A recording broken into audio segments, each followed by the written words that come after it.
Hello everyone, welcome to Sanmarga classes. ಬೆಳಕು ಪಾಠದ 49ನೇ ಪ್ರಶ್ನೆ. ಮಸುಕಾದ ದೃಷ್ಟಿಯಿಂದ ಬಳಲುತ್ತಿರುವ ವಯಸ್ಸಾದ ವ್ಯಕ್ತಿಗೆ ದೃಷ್ಟಿ ಸಮರ್ಪಕವಾಗಿಲ್ಲ. ನೀವು ಇದನ್ನು ಏನೆಂದು ಕರೆಯುವಿರಿ? ಇದಕ್ಕೆ ಪರಿಹಾರವೇನು? ಒಬ್ಬ ವಯಸ್ಸಾದ ವ್ಯಕ್ತಿಗೆ ಮಸುಕಾದ ದೃಷ್ಟಿ ಇದೆ, ಸರಿಯಾದ ದೃಷ್ಟಿ ಇಲ್ಲ, ಮಸುಕಾಗಿ ಕಾಣುತ್ತೆ.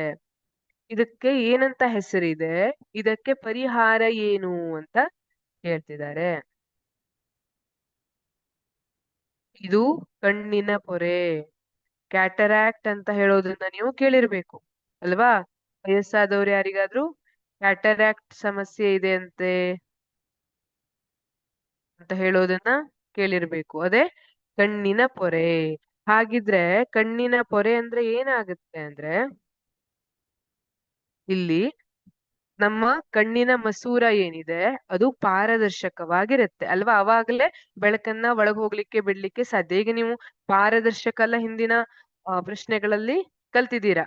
ಈಗ ಮರದ ಗೋಡೆ ಇದ್ರೆ ನಾವು ಅದರ ಆ ಕಡೆ ಇರುವಂತಹ ವಸ್ತುಗಳನ್ನ ನೋಡ್ಲಿಕ್ಕೆ ಆಗೋದಿಲ್ಲ. ಅದೇ ಗಾಜಿದ್ರೆ ನಾವು ಅದರ ಮತ್ತೊಂದು ಬದಿಯಲ್ಲಿ ಇರುವಂತಹ ವಸ್ತುವನ್ನ ನೋಡ್ಬಹುದು.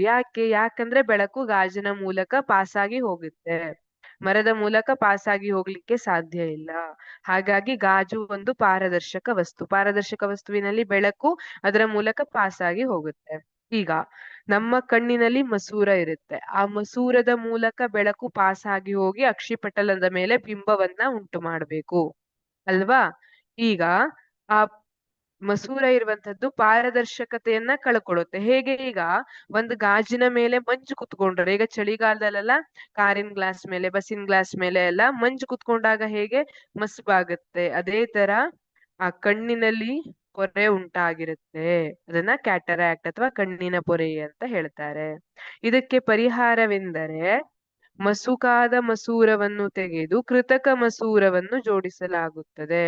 ಕಣ್ಣಿನಲ್ಲಿ ಮಸುಕಾದ ಮಸೂರವನ್ನ ತೆಗೆದು ಕೃತಕ ಮಸೂರವನ್ನ ಜೋಡಿಸಲಾಗುತ್ತೆ. ಇದನ್ನ ಶಸ್ತ್ರಚಿಕಿತ್ಸೆಯ ಮೂಲಕ ಮಾಡ್ತಾರೆ, ಬೇರೆ ಯಾವ ಮೆಥಡ್ ಇಲ್ಲ.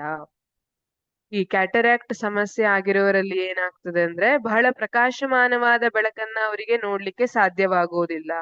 ಹಾಗೆ ಓದ್ಲಿಕ್ಕೆಲ್ಲ ಹೆಚ್ಚಿನ ಪ್ರಮಾಣದ ಬೆಳಕು ಬೇಕಾಗಿರ್ತದೆ ಅವರಿಗೆ. ಒಂಥರ ಎಲ್ಲ ಮಸುಕಾಗಿ ಕಾಣುತ್ತದೆ. ಇದೆಲ್ಲ ಸಮಸ್ಯೆಗಳಾಗಿದೆ. Thank you.